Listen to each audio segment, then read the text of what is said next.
The millionaire walked into the bar and froze when he saw her there. His ex-wife was drinking surrounded by 4 mysterious boys. His blood ran cold. The boys were identical to him. That night, he discovered the truth that would change everything. If this story interests you, don't forget to subscribe to our channel and tell us from which city you are watching us. We continue. It was 11:47 p.m. when Richard Hensley pushed open the heavy door of Joe's Bar and Grills in Brooklyn. The establishment, with its exposed brick walls and aged metal chandeliers, was a complete departure from the sanitized environment he was accustomed to. That night, after yet another grueling meeting with international investors, something compelled him to look for a place other than the usual luxurious Manhattan lounges. His impeccably tailored Italian suit drew attention among the locals, most of whom were dressed in jeans and t-shirts. The bartender, a grey-haired gentleman, merely nodded as he sat at the counter and ordered a whiskey neat. Richard ran his fingers through his tie, loosening it slightly. At 40, his imposing figure and piercing gaze still inspired a mixture of admiration and intimidation in people. As the CEO of one of the world's largest technology holding companies, he had grown accustomed to this. In fact, he had cultivated this aura of power and inaccessibility.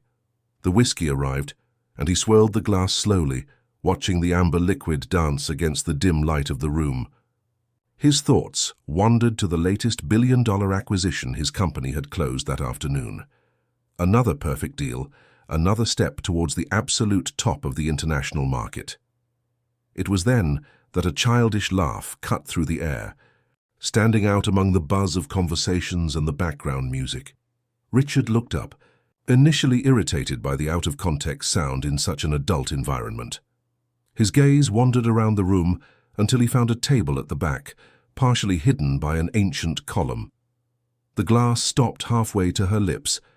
Her entire body froze, as if she had received an electric shock. Sitting at the table was Anna. Anna, his ex-wife, with whom he had not exchanged a single word for 7 years. Anna, who had once been the center of his world, before her ambition consumed everything. She looked different. Her brown hair, which had always been tied back in a formal bun, now fell loosely over her shoulders. Her face held a serenity he didn't remember seeing before.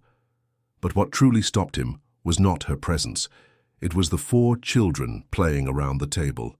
4 boys, all seemingly close in age. The oldest looked to be about 6 or 7, and each of them bore features he knew deeply. The boy closest to Anna bit his lower lip as he drew something on a piece of paper, just like Richard did when he concentrated. Another had the same shape of eyebrows, the same angle to the chin. The air began to leave his lungs. It was as if the ground had disappeared beneath his feet, as if all of reality as he knew it was being rewritten before his eyes. The older boy looked up at that moment, and their eyes met. The boy frowned, studying him with an all-too-familiar intensity, the same intensity Richard saw every day in the mirror. Anna hadn't noticed him yet, busy helping one of the boys with something on his plate. She was smiling in a way Richard had never seen her smile during their marriage, a light, genuine smile, unburdened by the social expectations he had always imposed on her. Richard felt his fingers tremble slightly around the glass.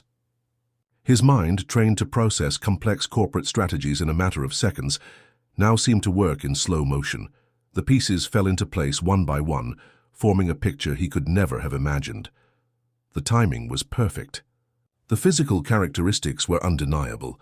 The way Anna protected them, keeping them partially hidden in that corner of the bar, told a story he was beginning to understand, with a mixture of shock and fascination.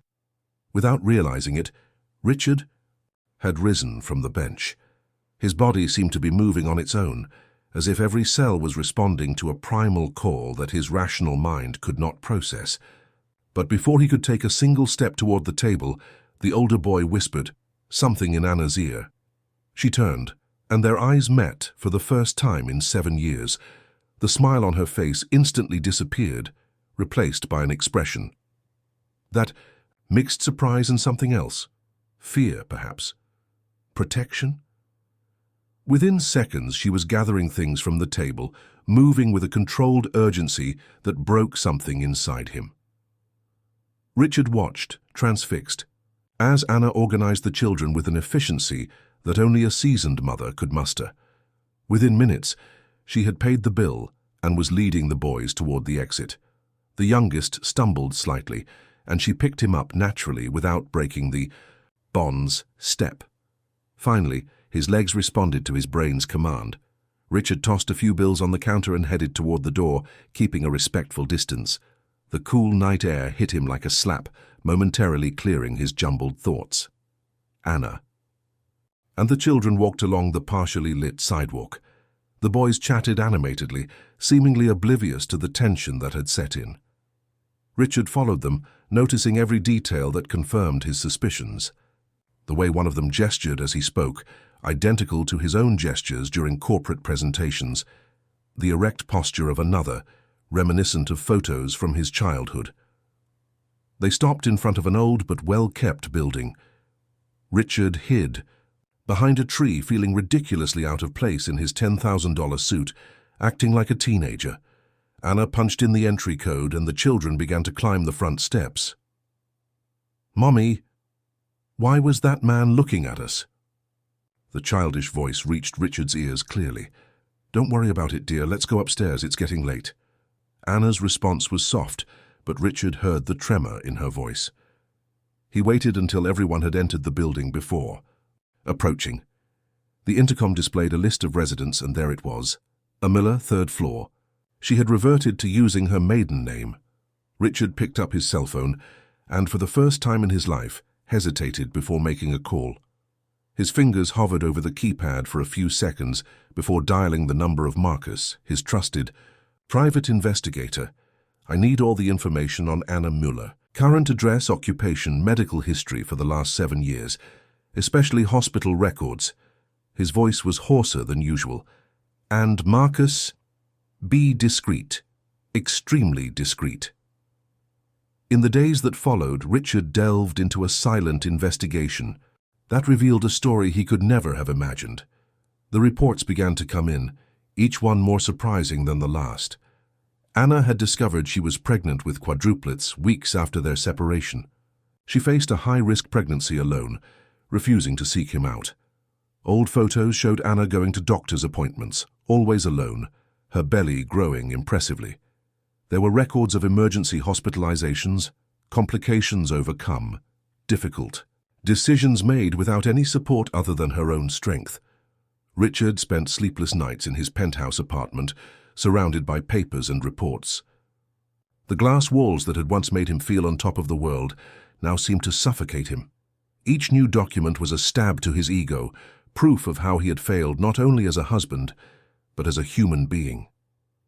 Anna now worked as a teaching assistant at a local school. She lived modestly, but reports showed that she had never tried to contact him or seek any kind of support.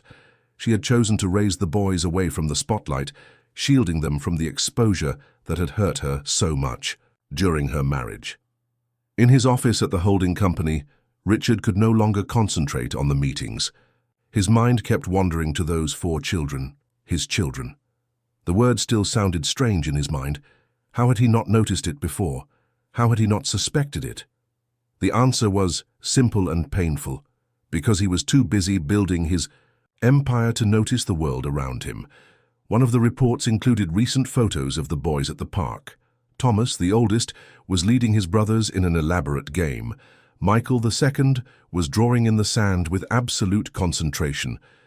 Gabriel, the third, was jumping from one toy to another with boundless energy. And Lucas, the youngest, was watching everything with an analytical eye, just as Richard did in his boardroom meetings. Every photo, every document, every little detail discovered was like a mirror that reflected not only the physical traits his children had inherited, but also the emptiness he had cultivated in his own life.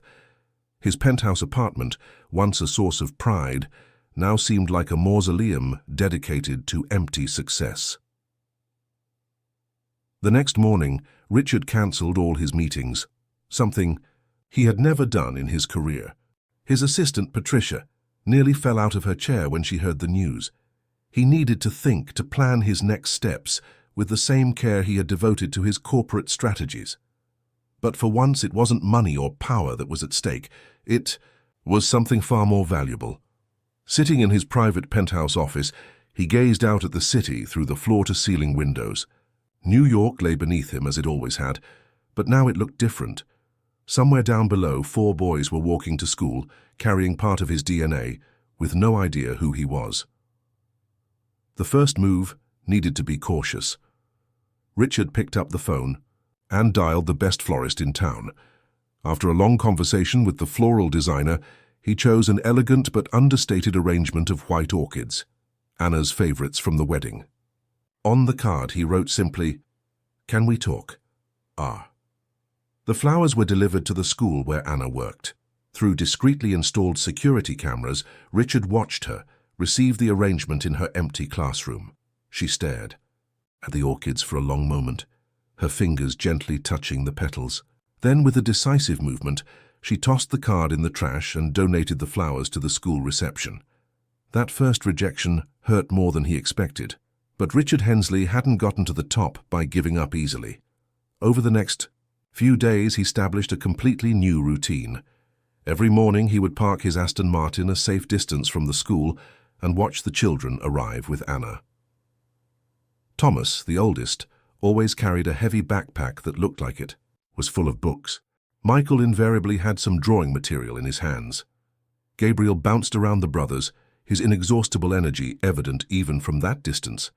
And Lucas, the youngest, always stopped to watch the birds in the park in front of the school. It was during one of these mornings of observation that Richard noticed something interesting. Lucas had trouble with numbers. He could see the frustration on the boy's face when Anna tried to help him with his math homework on the park bench. Before school, it was the same expression Richard had worn as a child, struggling with his own dyscalculia, a condition he had overcome with great effort and that very few people knew about. That afternoon, he made his second attempt at getting closer. He hired a company that specialized in teaching materials and sent the school a complete math aid kit, specially designed for children with dyscalculia. The material was colorful, playful, and extremely effective. He knew because they were the same techniques that had helped him decades ago. This time, Anna didn't dismiss the gift. Through the cameras, Richard saw her examining the material. Carefully, a worried frown on her forehead. She clearly recognized the intention behind the gift. Only someone who knew the condition deeply could have chosen something so specific. The next morning, Lucas arrived at school proudly carrying some of the pieces from the kit. His smile as he correctly solved a math problem made something stir in Richard's chest. It was the first time he had been able to, even indirectly, help one of his children. Encouraged by this small success, Richard began studying each of the boys from a distance. He discovered that Thomas had a secret blog about astronomy, surprisingly well written for his age. Michael had already won 2 art competitions at school. Gabriel was the best sprinter in sports competitions, and Lucas, despite his difficulty with numbers, had a special talent for solving logic puzzles. Each new discovery was like finding a piece of himself he had forgotten. Thomas's passion for astronomy reflected his own childhood, nights spent stargazing. Michael's artistic talent was reminiscent of his old notebooks filled with sketches in the margins, before the corporate world convinced him to abandon them. Gabriel's energy was like his own youthful restlessness, and Lucas's logic mirrored his own way of thinking. One afternoon, Richard received an unexpected message on his cell phone. It was from Anna, the first direct contact in 7 years.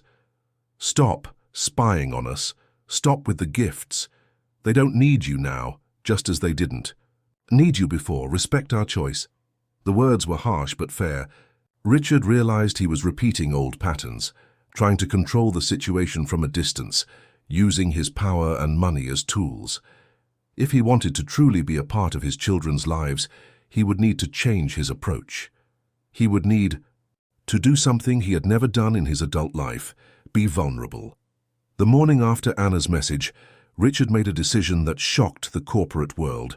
For the first time in 15 years, he took a week off. The tabloids speculated about health problems or secret negotiations, but the truth was much simpler. and much more complex. He needed to learn how to be a father. He traded his Italian suits for casual clothes and began to frequent the park in front of the school, no longer hidden in his fancy car, but sitting on an ordinary bench, watching the children play.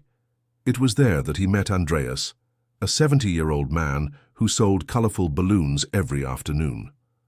"Did you lose someone too?" Andreas asked. One afternoon, offering him a coffee in a disposable cup. Richard looked at him surprised. "What do you mean?"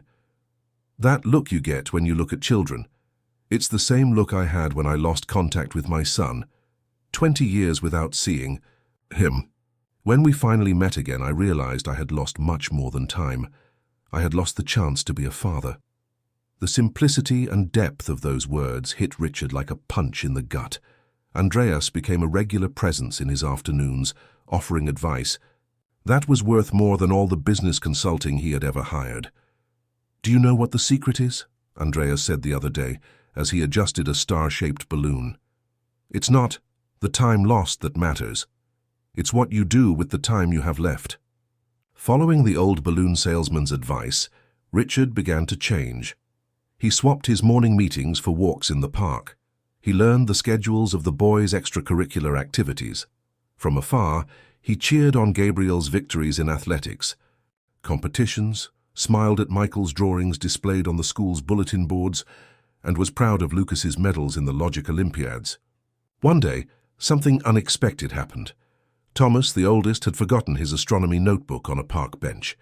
Richard picked up the notebook and, for a moment, considered simply leaving it at the school office. But something made him open the pages. The drawings of constellations, the precise notes on the phases of the moon, the calculations of stellar distances, it all reminded him of his own childhood notebooks. Without thinking much, he picked up a pen and wrote a note in the margin of a page about the Milky Way. "Did you know there is a telescope on top of the public library building?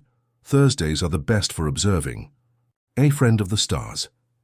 The next day he left the notebook in the school office. Through the cameras he saw Thomas retrieve it and discover the grade. The gleam of excitement in the boy's eyes was like a light turning on in the darkness. The following Thursday, Richard was on the library terrace adjusting a professional telescope he had purchased especially for the occasion. Her heart almost stopped when she saw Thomas entering the terrace, accompanied by Anna.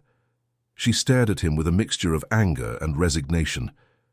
"I should have known it was you," she said, as Thomas ran toward the telescope. "Anna, you." "No," she interrupted. "Not here, not in front of him." Thomas was too absorbed in the telescope to pay attention to the tension between the adults.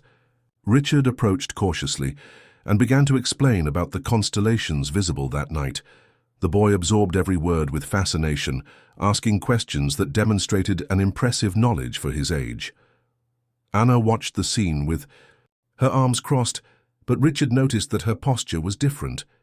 There was something in her eyes, no longer fear or anger, but a kind of wary curiosity, as if she were seeing a version of him she had never met before. The meeting on the library terrace changed everything. Thomas began asking questions at home, curious about the mysterious friend of the stars who knew so much about astronomy. Anna found herself in an impossible position: keep the secret he had kept for years, or tell the truth that could change his children's lives forever. The decision was taken from his hands on an ordinary Thursday afternoon. Thomas was back on the library terrace, this time accompanied by his brothers. Richard had prepared a special presentation on eclipses, with miniature models of the solar system. The children were fascinated, especially Lucas, who had finally found a practical application for his numbers. "You have the same eyes as Thomas," Gabriel said suddenly, in the middle of explaining the lunar orbit. The innocent comment made everyone freeze. Thomas, who had been connecting the dots for weeks, stared at Richard with an intensity that made the air feel heavy. "Is that why you're always at the park? Is that why you know so much about me? About us?" Richard felt the world stop. His hands shook slightly as he held the model planet. Years of training in international negotiations had not prepared him for this moment. "Thomas EU. You're our father, aren't you? The boy's voice was thick with conflicting emotions: anger, curiosity, hurt, hope. Michael and Gabriel gaped at him. Lucas, the youngest, approached Richard with hesitant steps, studying his face with those analytical eyes so similar to his own. Why have you never contacted us before? Thomas's question was like an accusation, fraught with years of absence. I didn't know, Richard replied, his voice more vulnerable than it had ever been. I only found out about you guys a few weeks ago that night, at Joe's Bar and Grills. Lies, Thomas screamed, tears beginning to form in his eyes. You're Richard. Hensley, you know everything about everyone. How come you didn't know about us? The scream drew Anna, who had been waiting downstairs. She ran to the terrace only to find the scene she had feared, her 4 children confronting the truth she had tried to protect for so long. You lied too! Thomas turned to his mother, his voice cracking. You said our father was gone, that... He didn't want to know about us. Thomas, it's not quite like that. Anna tried to explain, but the boy was already running towards the stairs, followed by Gabriel. Michael stood still, looking back and forth between Richard and his mother, as if trying to paint a new version of his family history in his mind. Lucas, surprisingly, stepped forward and took Richard's hand, studying the lines in his palm. Your hands are like mine, he said simply.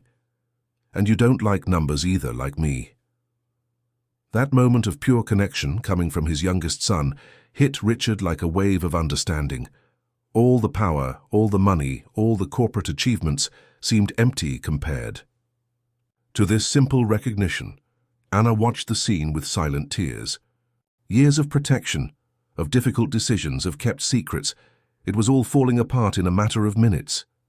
We need to talk, she said finally, her voice shaking slightly. All of us. But not here. Not like this. Richard nodded, feeling the weight of Lucas's hand in his. Michael approached timidly, still holding his sketchbook.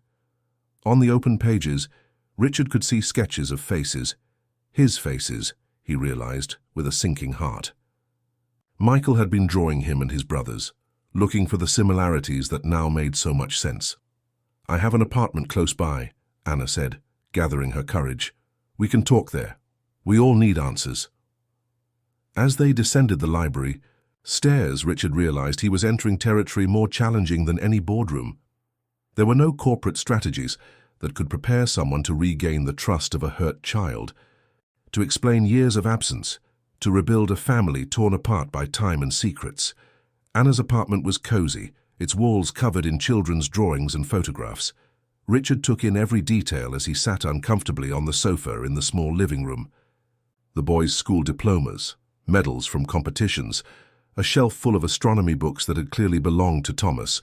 Each object told a story he had never been a part of. Lucas still hadn't let go of her hand, as if he was afraid he might disappear. Michael sat on the floor near Richard's feet, his sketchbook clutched tightly to his chest.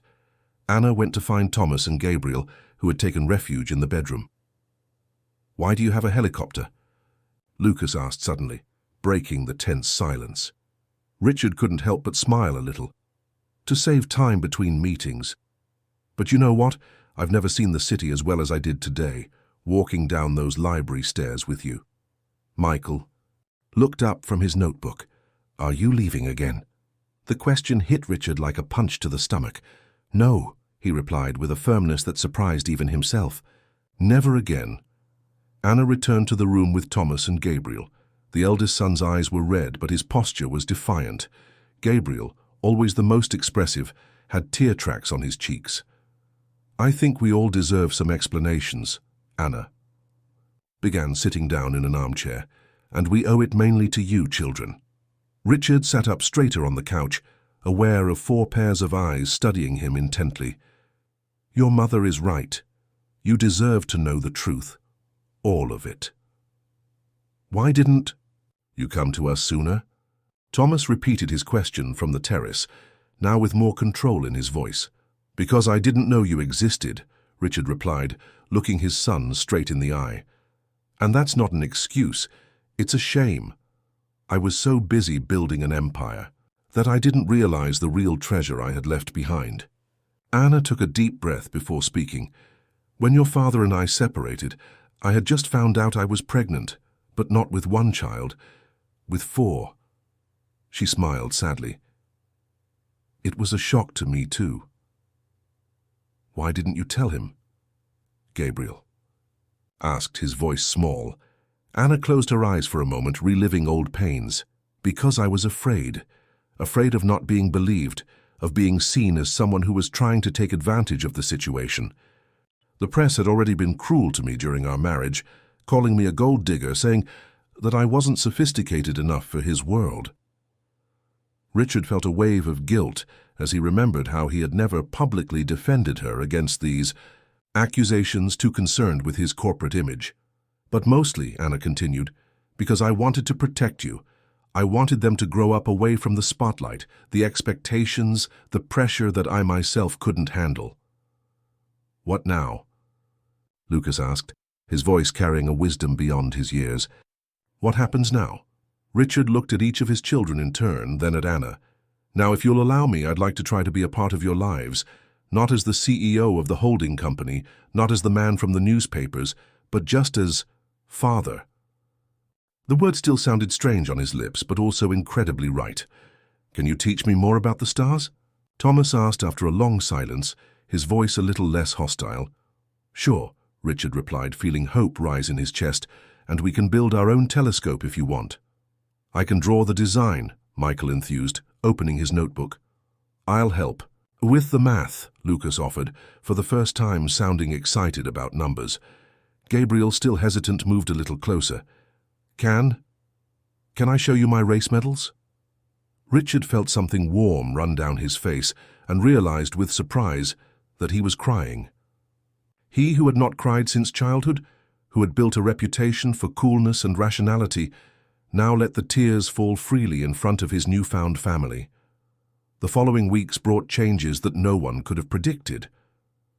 Richard completely reorganized his schedule, delegating meetings he had previously considered unmissable and restructuring his routine to include time with his children. His personal assistant nearly had a nervous breakdown when he cancelled a trip to Dubai to attend Thomas's science presentation. The first big change came when Richard rented an apartment in the same neighborhood as Anna and the boys. It wasn't a fancy penthouse. In fact, it was a regular 3-bedroom in a walk-up building, but it had a balcony perfect for stargazing and was only a 5-minute walk from the boys' house. You didn't have to do this, Anna said when she found him carrying boxes to their new apartment. We could figure out how to deal with visitors. Yes, I did, Richard replied, adjusting a telescope on the porch. I don't want to be a weekend dad, I want to be there. The apartment quickly took on a life of its own. Michael had a dedicated space for his art supplies, with a drawing table that Richard had carefully selected. Gabriel was given a corner with age-appropriate exercise equipment. Lucas had his own shelf of logic games and puzzles, and Thomas, of course, had free access to the telescope. The first few nights the boys slept there were an adventure. Richard, accustomed to financial reports and spreadsheets, now found himself learning how to make pancakes for breakfast and tell bedtime stories. Dad, Lucas called one night when Richard was covering. It was the first time one of them had called him that, and the impact of that simple word nearly knocked him over. Sim? How can you be so good at everything if you also have trouble? With numbers like me? Richard sat on the edge of the bed. I've learned to turn that difficulty into a strength. Do you know why I'm good at solving problems? Because I had to find my own paths from a young age, and you'll find yours too. His relationship with Thomas was still very delicate. The eldest son alternated between moments of closeness and sudden separation. One night, during a stargazing session, he finally expressed what was bothering him. I saw your old interviews on the internet, he said, adjusting the telescope. You said your company was your only family. Richard felt the weight of those words. I was wrong, so wrong that I needed to lose all of this to understand what really matters. How can we trust you won't change your mind? It was a fair question, and Richard knew words wouldn't be enough to answer it. His actions would need to speak louder. Richard's transformation did not go unnoticed in the corporate world. The tabloids began to notice her absences, from important events, her new apartment in an ordinary neighborhood, the moments captured with the children in the park. Speculation ran wild. One afternoon during a board meeting, one of the senior directors confronted him. "Richard, the shareholders are worried. You're different, less focused." Richard stared out the conference room window, thinking about Michael's drawings pinned to his refrigerator, Gabriel's running medals, the puzzles he solved with Lucas, the conversations about stars with Thomas. "You're right, James, I am different," he replied, turning to face the council. "For the first time in my life, I'm focused on what really matters." At night, in his new apartment, Richard received worried messages and emails from investors and business partners. But none of it seemed important, as he helped the boys with their homework or listened to their stories of the day. Anna also began to change her attitude. Little by little, the barriers she had built up over the years began to dissolve. She saw how Richard genuinely tried to connect with each of the boys, respecting their unique personalities and times. The apparent peace was shattered one Wednesday morning. Richard was in the park with the boys, teaching them to fly kites, a skill he had recently learned from Andreas, the balloon salesman, when his phone rang insistently. It was Patricia, his assistant, in a panic. "Mr. Hensley, you need to see this." A video was going viral on social media. Someone had filmed Richard in the park with the boys and posted it with the headline, "Richard Hensley's Secret Empire, The Hidden Heirs." The video showed private moments, him helping Lucas with math, cheering Gabriel on as he ran, admiring Michael's drawings, stargazing with Thomas. Within hours, the story was on every news portal. Speculation about the boys' paternity, conspiracy theories about why he had kept them a secret, expert analyses about how this would affect the company's stock value. "Richard," Anna's voice shook over the phone, "there are reporters outside the school. They're scaring the kids." He felt his blood run cold. "I'll sort this out. Take them to my new apartment. It's more discreet. I'll call security to escort them." The board called an emergency meeting. James Peterson, the longest-serving director, got straight to the point. "This could destroy investor confidence, Richard. We need an official statement denying everything until we figure out how to proceed." "Deny it?" Richard looked incredulously at the faces around the table. "These are my children, not some accounting error we can hide." "Be reasonable," another director interjected. "Think about the value of the shares, the stability of the company. We can manage this discreetly. Make a deal with the mother." Richard stood, his voice cutting through the air like steel. "There's nothing to manage, there's nothing to hide. Those 4 boys are my sons, and I won't deny that to please the market." "Then you have to choose," James stated coldly. "Your position as CEO or this complicated family situation." Richard looked out the office window. Below, the city continued its frenetic pace, oblivious to the drama unfolding above the skyscraper. For years he had felt on top of the world in that room. Now, for the first time, he saw everything clearly. "You're right about one thing," he said, turning to the council. "I have to choose, and I have already chosen." He picked up his phone and began dialing as he walked to the door. "What are you doing?" James asked, alarmed. "Calling a press conference. It's time for the world to know the true story of the Hensley family." As he left the room, Richard received a text from Anna with a photo. The boys were all together in their new apartment, building a fort out of sheets and pillows. Even through the photo, he could see the fear in their eyes, the confusion at the whole situation. "They need you," Anna's message read. Richard looked once more at his empire of glass and steel, at the conference rooms where he had spent most of his adult life. Everything seemed strangely empty now. "I'm on my way," he replied, stepping into the elevator, "and this time I'm going to do the right thing." The Plaza Hotel conference room was packed with journalists when Richard arrived. Flashbulbs were popping non-stop, voices were overlapping with questions, microphones were being held up toward him. It was a familiar scene to him, but for the first time in his life, his palms were sweating and his heart was pounding. Before going on stage, He received a message from Andreas, the balloon seller. Remember, the truth is not always easy, but it is the only path worth taking. Richard adjusted his tie, but then changed his mind and removed it altogether, along with his jacket. If he was going to do this, he might as well do it right. Not as the untouchable CEO, but as a man, a father, facing his choices. "Good afternoon," he began, his voice booming through the speakers. "You probably expected me to come here and deny the speculation or offer elaborate explanations or announce legal action against the leaks. But that's not what's going to happen today." The buzz in the room grew louder. Richard pulled out his phone and projected onto the giant screen behind him the photo Anna had sent earlier. The boys in their sheet fortress. "These are my children, Thomas, Michael, Gabriel, and Lucas. They are not a corporate scandal. They are not a marketing strategy. They are not a mistake to be corrected.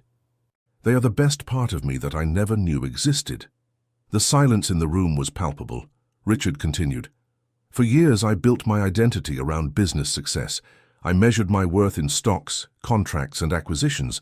I said in countless interviews that my company was my only family. I was wrong." He paused, looking directly into the cameras. "I only found out about my children a few weeks ago. Their mother, Anna Müller, made the brave decision to raise them away from the spotlight and the pressure that our separation brought. She protected them, educated them, shaped them into the incredible boys they are today. And now, it's my turn to protect them too." Questions began to pour in from the audience. "Mr. Hensley, how will this affect your position in the company?" "My position in the company is secondary to my position as a father. If the board decides I can't be both, then..."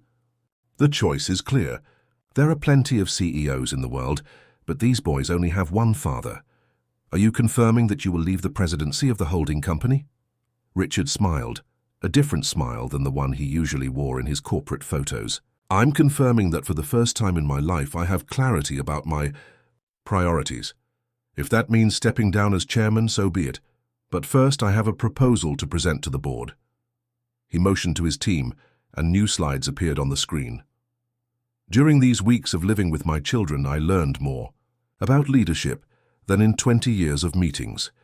I learned about patience with Lucas and his challenges with mathematics, about creativity with Michael and his art, about persistence with Gabriel and his training, about questioning with Thomas and his passion for astronomy." Journalists typed frantically as Richard presented his vision. A new management model that would include supportive parenting policies, corporate daycare, flexible hours for parents, family mentoring programs. "Our holding company has always prided itself on being at the forefront of technology. Now I propose that we be at the forefront of corporate humanization. Not because it's a good marketing strategy, but because it's the right thing to do." Suddenly, the back door of the hall opened. Anna entered, followed by the four boys. They had watched everything on television and decided to come. Thomas, the oldest, stepped forward. "Can I speak?" he asked, his young voice amplified by the microphones. Richard felt his heart stop for a moment. He nodded, unable to speak. Thomas took the stage, facing the crowd of reporters with surprising courage. "You know my dad as Richard Hensley, the CEO. I'm just getting to know him as a father. And you know what? He's a lot better at that than he is at being a CEO." Thomas's words set off a chain reaction no one could have foreseen. In the weeks following the press conference, something extraordinary began to happen. Executives from other companies began to speak out, sharing their own stories of absent fatherhood, of difficult choices between career and family. The video of the press conference went viral, but not for the reasons everyone expected. It wasn't the potential downfall of a powerful CEO that caught people's attention, but the image of transformation and reconnection that touched people. Social media was filled with hashtags like Hensley Family and Present Dad. Richard received thousands of messages from parents who could relate to his story, business owners who began to rethink their priorities, executives who decided to spend more time with their children, men who found the courage to reconnect with distant families. The holding company's board met in an extraordinary session that lasted 2 days. Richard's proposal was debated exhaustively. Some directors still resisted the change, But the positive impact was undeniable. The company's shares, after an initial drop, began to rise. When the market understood the innovative potential of the new corporate humanization policies, maybe, one director said during the meeting, it's time for our company to lead a different revolution, not just in technology, but in humanity. In the end, the board not only retained Richard as CEO, but fully approved his corporate transformation plan. The holding company would become a pioneer in family-friendly policies, setting a new standard for the market. But the real transformation was happening away from the corporate spotlight. In his small Brooklyn apartment, Richard learned daily what his new life meant. One afternoon he came home early to a scene he would never forget. Michael was teaching Anna to draw, his delicate features perfectly capturing her smile. Gabriel was practicing his runs in the hallway, timed by Lucas, who had finally found a practical use for the numbers that had so challenged him. Thomas on the terrace was adjusting the telescope for another night of observing. "Hey," Anna said softly when she saw him standing in the doorway watching the scene. "Are you okay?" Richard realized he was crying, but this time he didn't. "Try to hide it. Never been better."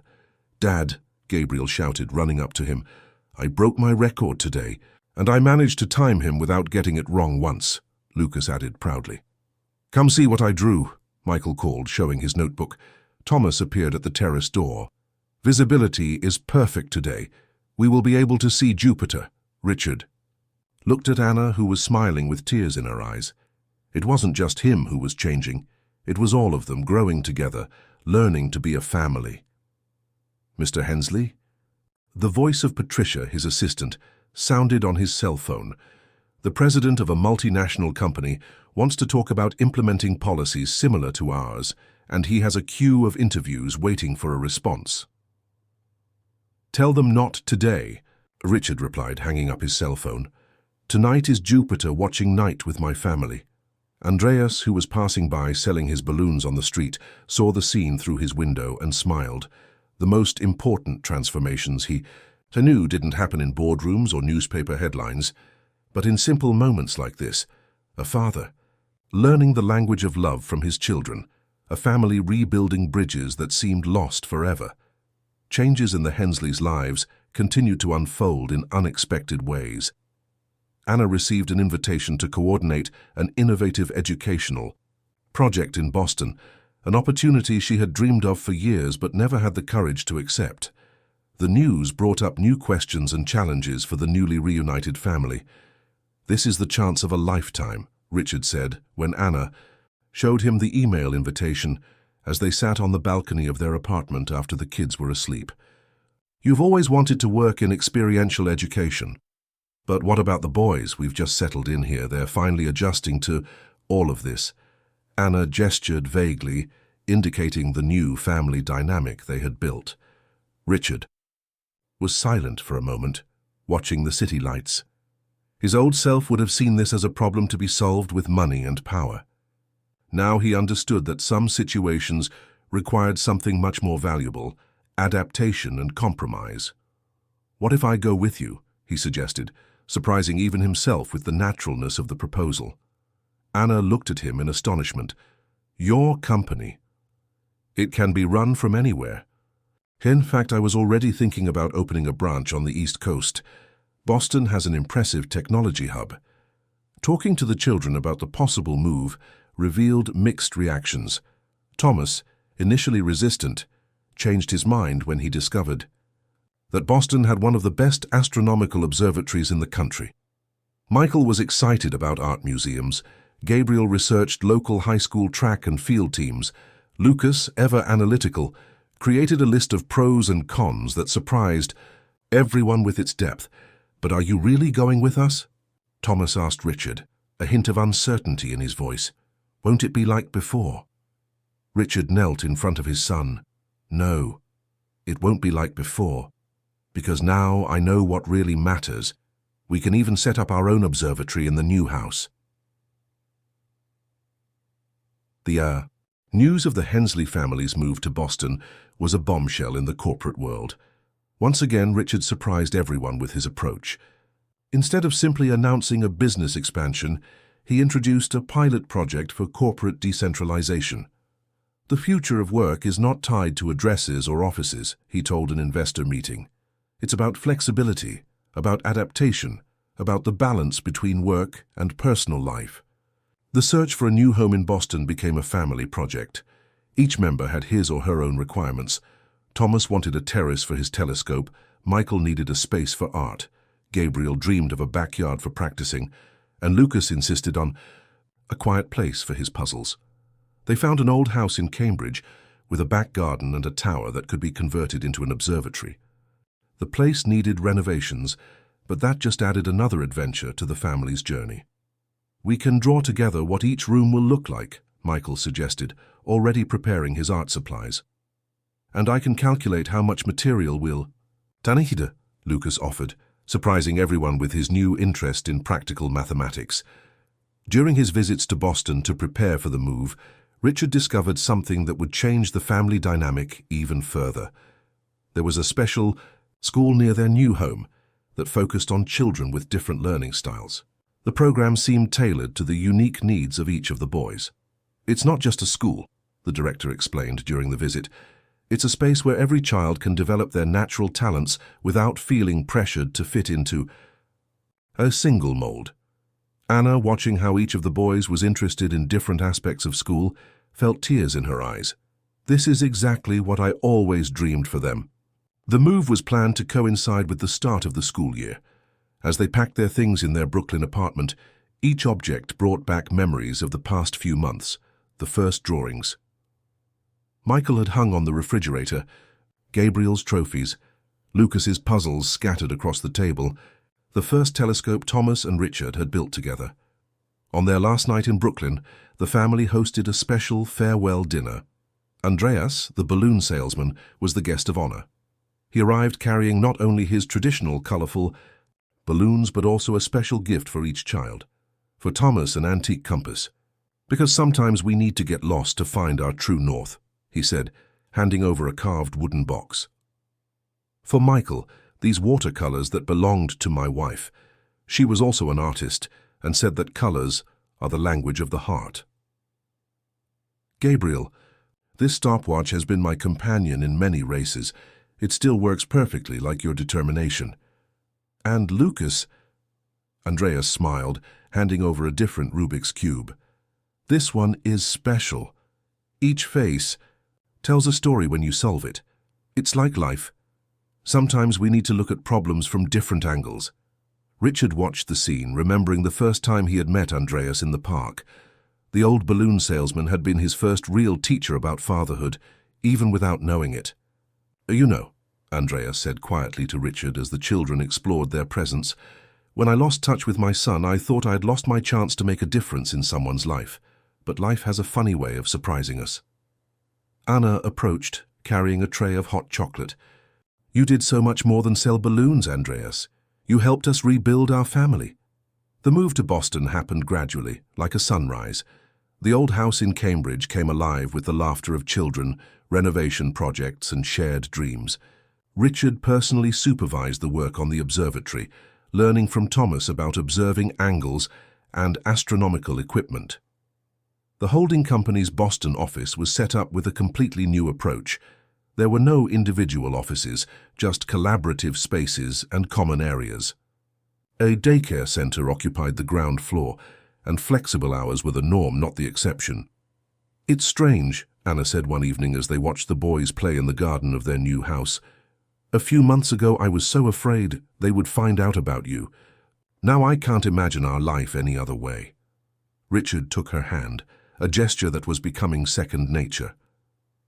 "I've spent years building skyscrapers, but I've never built a home. You taught me that true strength lies not in the structures we build, but in the bridges we build." Anna's educational project began to gain national recognition.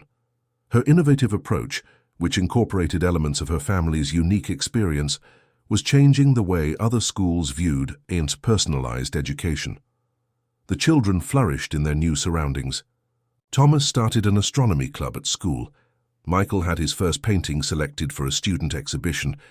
Gabriel began training with a retired Olympic coach, and Lucas discovered that his unique way of seeing numbers could be an advantage in computer programming. One afternoon, while helping Lucas with a new computer program, Richard received a message from Andreas. It was a photo of the park bench in Brooklyn, now occupied by another family. The message read, "People are like balloons. They need space to float, but also a thread to keep them connected to what matters." Autumn in Cambridge was painting the streets golden when the first major challenge to the Hensleys' new life arose.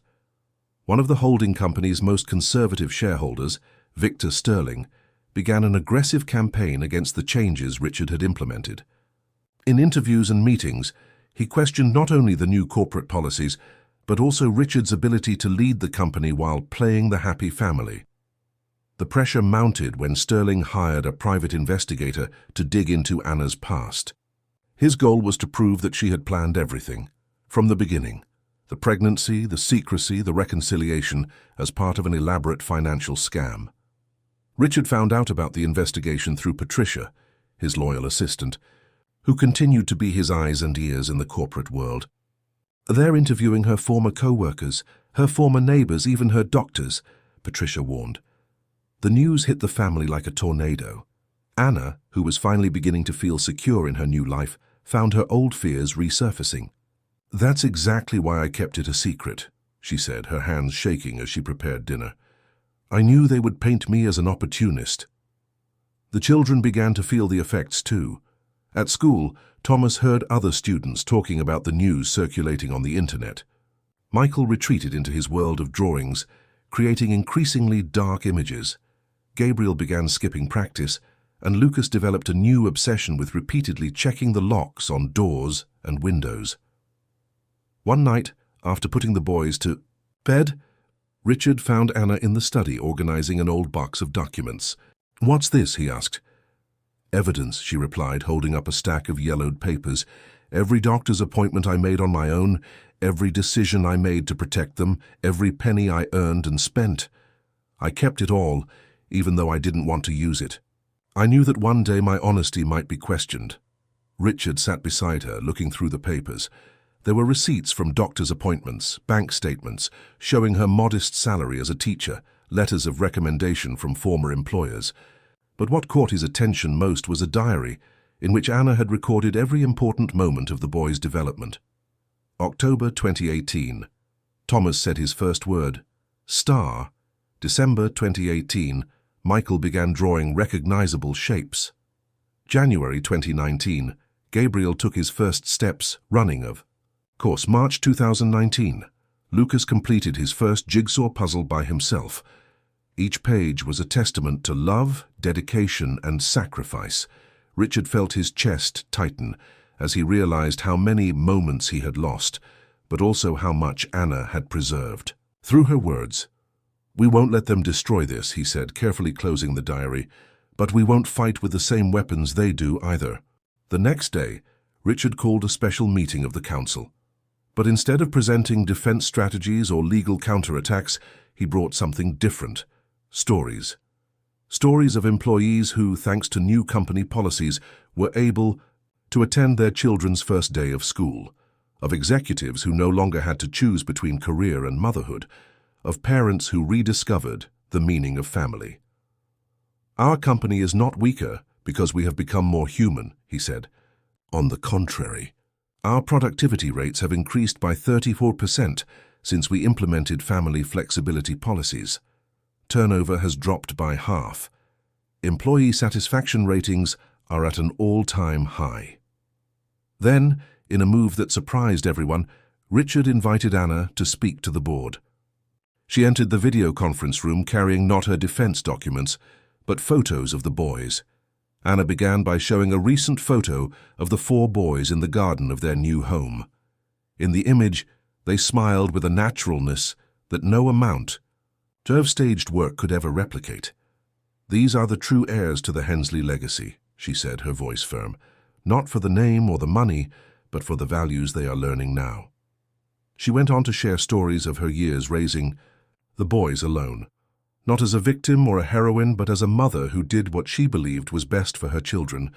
She talked about the sleepless nights with Lucas during his math anxiety attacks, about how she encouraged Michael's artistic talent even when she couldn't afford quality supplies, about the extra hours she worked to pay for Gabriel's practice. "I never wanted Richard's money," she concluded. "I just wanted to give my children a chance to grow up without the pressure and expectations that nearly destroyed me years ago. And now, seeing how Richard has transformed himself, I know I made the right decision. Because he didn't come back into our lives as a CEO, but as a father who discovered that true success doesn't come from financial reports." Victor Sterling, who was watching the presentation via video, tried to interrupt several times, but his objections seemed increasingly hollow in the face of Anna's authenticity. The other board members, many of them parents, exchanged meaningful glances. The meeting took an unexpected turn when James Peterson, the same principal who had earlier given Richard an ultimatum, took the floor. "My youngest son graduated last week," he said, his voice breaking. "I wasn't there. I was at a merger meeting in Tokyo. When I saw the photos later, I realized I barely recognized the guy on stage. Maybe we all need to rethink our priorities." Sterling's proposal to remove Richard from the presidency was unanimously rejected. What's more, the board approved the expansion of family support policies to all of the holding company's international branches. That night, the Hensley family celebrated not just a corporate victory, but the validation of their choices. Thomas surprised everyone by presenting a project he had been developing in secret, a documentary about his family filmed on his tablet. "I started recording when I found out you were our father," he explained to Richard. "I wanted to understand how someone could change so much." The video showed moments from the past few months: Richard learning to make pancakes, Anna teaching Michael how to use watercolors, Gabriel's running competitions, study sessions with Lucas, simple everyday moments but deeply meaningful. "Can I post it online?" Thomas asked. "I want other people to see that it's never too late for a family to find each other." Richard and Anna looked at each other, a silent conversation passing between them. Finally, Anna nodded.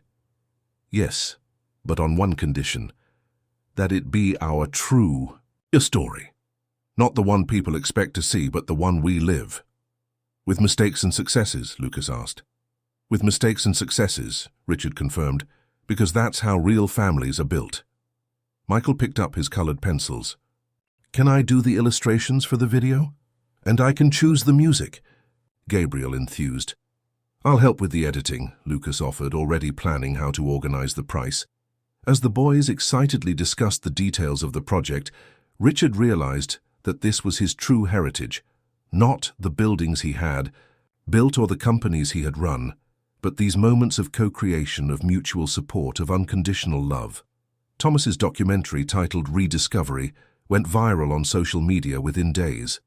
The raw and honest story of a family reconnecting struck a nerve in society. The simple scenes of everyday life, embellished by Michael's illustrations, set to Gabriel's curated soundtrack, and curated by Lucas's meticulous editing, created a powerful narrative about second chances and personal transformation. The impact was immediate and unexpected. Letters and emails began to arrive from all over. Executives shared similar stories of family estrangement. Single mothers shared their own journeys of overcoming grief. Children sought to reconnect with absent parents. One morning, over family coffee, Anna read a particularly moving letter. "After watching your son's documentary, I called my father for the first time in 15 years. We met yesterday. He met my children. We cried, we laughed, we began to heal old wounds. Thank you for showing us that it is never too late." Richard, who was helping Lucas with his cereal, stopped when he heard the words. "How many messages like this have we gotten?" "Thousands," replied Thomas, who had created a specific email address for the documentary, "and everyone has a different story of reconciliation." Anna watched the scene with a special sparkle in her eyes. Her educational project had expanded to include a family support component, inspired by her own experience. Schools across the country were beginning to adopt her model of integrating education and emotional development. "Dad," Michael called, showing off his latest drawing. It was a family portrait, but with one special detail. Around them were concentric circles like waves expanding. That's how I see our story now, like waves touching other people. Michael's metaphor was perfect. The Hensleys' transformation had become a catalyst for change far beyond their own family. Richard's holding company was no longer unique in its family-friendly policies. Other companies were beginning to follow suit, pressured by employees, demanding a new work-life balance. The former balloon salesman, Andreas, had become a constant presence in the family's life, even from a distance. His messages of wisdom now arrived via video calls, and he had become a sort of honorary grandfather to the children. "You know what impresses me the most?" Andreas said during one of those calls. "How you turned a story that could have been about hurt and resentment into something that is helping so many people." Gabriel, who was training for his first state track and field competition, stopped his workout to join the conversation. "It's like when I run, Grandpa Andreas. Every step is not just about getting further, it's about inspiring others to start their own race." The seed planted by the family began to bear fruit in unexpected places. A group of business parents created a support network inspired by Richard's example. Teachers began implementing Anna's techniques for dealing with different learning styles. Thomas's astronomy club expanded to other schools, creating a network of young skywatchers. One afternoon, while helping Lucas with a new programming project, Richard received a surprising call. It was Victor Sterling, the shareholder who had tried to oust him. "My granddaughter showed me the documentary yesterday," Sterling said, his voice no longer combative. "She's your boy's age. She said she wanted me to be more like you, to pay more attention to her like you do to your children. It made me realize how much time I wasted focusing on the wrong things." The conversation with Sterling marked the beginning of a new phase in the Hensleys' history. The former rival not only withdrew his opposition to the company's policies, but became an unexpected ally in promoting change. Corporate, his own journey of reconnecting with his family, became part of the movement the Hensleys had started. A particularly busy Saturday morning, the family gathered for a special event, the first presentation of Anna's educational project at a national education conference. The auditorium was packed with educators, business owners, and families interested in her innovative approach. But before Anna took the stage, Thomas asked to do a surprise performance. With the help of his brothers, he had prepared an update to his documentary, showing how their story had impacted other families. "Our story isn't just ours anymore," Thomas began, his voice firm in front of the audience.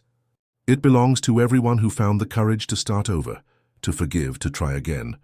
On the screen, images flashed one after the other. Michael teaching art to children with learning disabilities, Gabriel training with other young athletes, Lucas developing educational games to help children with dyscalculia. Between scenes, Michael's illustrations brought to life the stories of other families who had reconnected. "When I found out that Richard Hensley was my father," Thomas continued, "I thought it was the end of everything we knew, but it was just the beginning of something much bigger than our family." Anna, watching from the front row, held Richard's hand tightly. In the past few weeks, they had grown closer in a different, more mature way than they had in the past. It was no longer the idealized romance of youth, but a partnership built on mutual understanding and shared purpose. Anna's educational project had evolved to include a technological component developed by Richard's holding company. Together, they were creating tools that would allow other schools to implement personalized teaching methodologies, respecting the particularities of each student. "Do you remember when I was afraid of numbers?" Lucas asked the audience, joining his brother on stage. "Now I'm developing programs to help other children overcome that fear, because I've learned that there are no limits when you have support and understanding."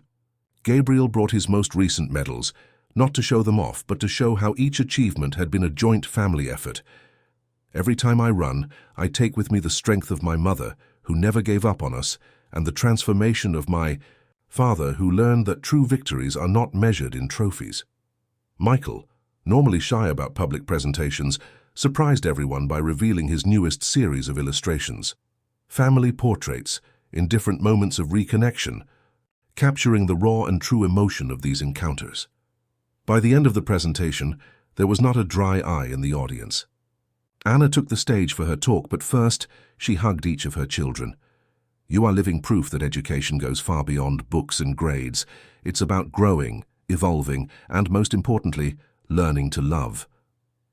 Richard watched from the front row, feeling a thrill unlike any corporate success he had ever experienced.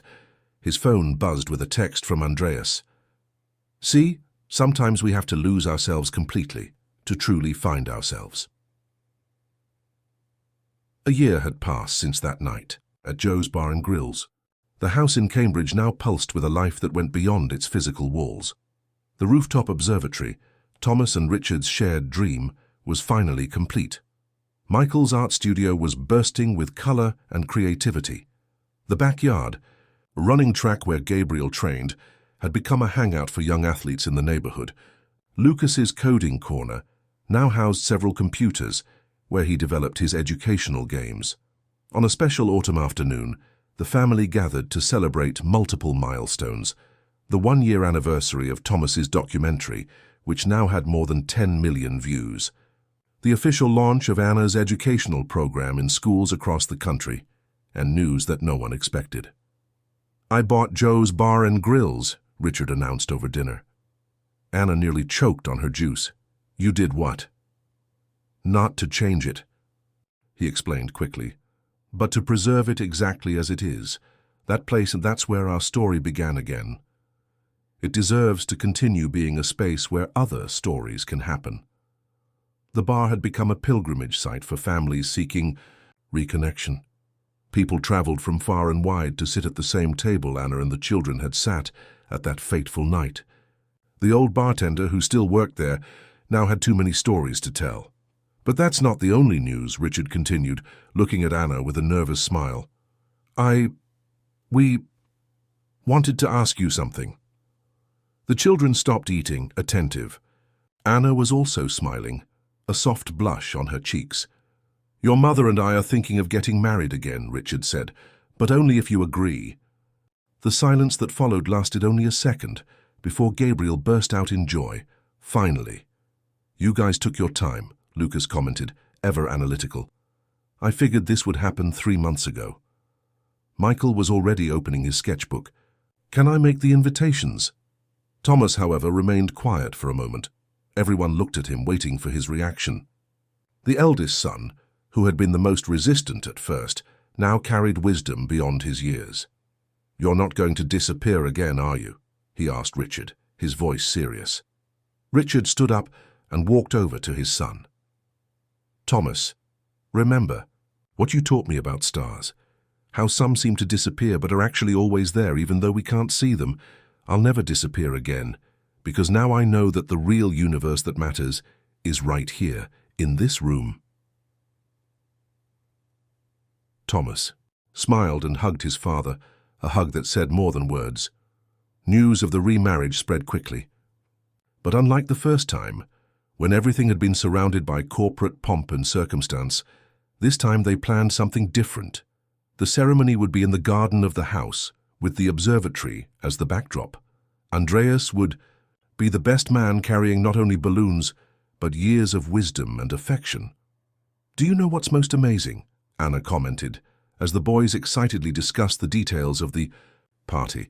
We're not just rebuilding our family, we're creating a new model of what a family can be. Richard's Hensley Institute for Family Support had already helped hundreds of families reconnect. Anna's educational program was revolutionizing the way schools addressed different learning styles. And the boys, each in their own way, were spreading the message. The Hensleys' wedding ceremony became a symbol of everything their journey represented. In a garden decorated with Michael's illustrations, under a sky Thomas assured them was perfect for stargazing, with Gabriel's chosen soundtrack and Lucas's meticulous organization. Richard and Anna renewed their vows. But these weren't just vows to each other. They were promises to the whole family. Each of the boys had a special role in the ceremony. Thomas led a presentation on how constellations form, relating it to how families are built. Michael created a series of watercolors that told their story. Gabriel organized a dance performance with other children from the sports project. Lucas developed a special app so that guests from around the world could participate virtually. Andreas, in his speech as godfather, moved everyone. A year ago, I was selling balloons in a park, trying to fill the void in my own life. Family history. Today I see that every balloon I delivered was like a little hope floating in the air, and look at that. Some of those hopes actually turned into reality. Joe's Bar and Grills provided the party's menu, served by the same bartender who witnessed it all begin. The table where Anna and the boys had sat that night now had a small memorial plaque. Here a family rediscovered its way. Victor Sterling, who was present at the ceremony with his granddaughter, had become an unlikely ally in the cause of family reconnection. His own story of transformation was inspiring other executives to rethink their priorities. During the party, Thomas went up to the observatory to make a special announcement. "We've discovered a new star," he said, barely containing his excitement. "Dad and I officially registered it yesterday. Its name is Family, because, as we've learned, some lights can only be seen when people get together to observe the sky." The Hensley Institute now operated in several countries, offering support to families in the process of reconnecting. Anna's educational program had become an international benchmark for personalized education. Richard's holding company was studied at universities as an example of a company that managed to balance financial success with human values. But the real success was in the little moments, the stargazing nights, the painting sessions, the backyard runs, the family outings. It was in the way others were inspired not just by their accomplishments, but by their willingness to be vulnerable, to admit mistakes, to start over. "You know what I love most about our story?" Lucas asked at the party, as he adjusted his bow tie that kept getting crooked. "It's that it never really ends.